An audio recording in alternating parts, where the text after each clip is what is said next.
500,000 Americans are expected to die this year from cancer, equal to 5 jumbo jets crashing every day.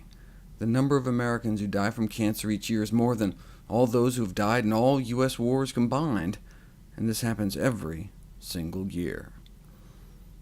After a cancer diagnosis, people tend to clean up their diets.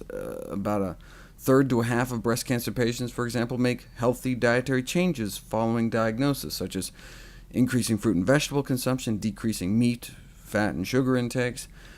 Does this actually help that late in the game? Well, the Women's Healthy Eating and Living Study was undertaken a few thousand breast cancer survivors to determine if a plant-based, low-fat, high-fiber diet could influence breast cancer recurrence rates and survival.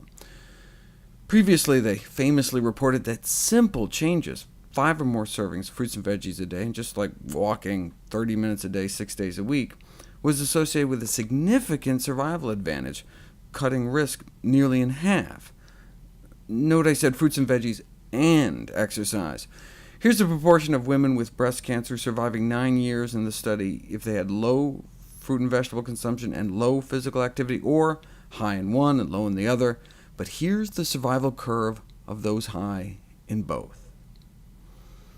And it worked just as well in women with estrogen receptor negative tumors, which normally have twice the mortality. Unless you eat a few fruits and veggies and take a few strolls. The high should really be in quotes. I mean, you could eat 5 servings in a single meal, and certainly walk more than like 2 miles a day. Imagine for a second you have been diagnosed with breast cancer. Imagine sitting in that chair in the doctor's office as your doctor gives you the news.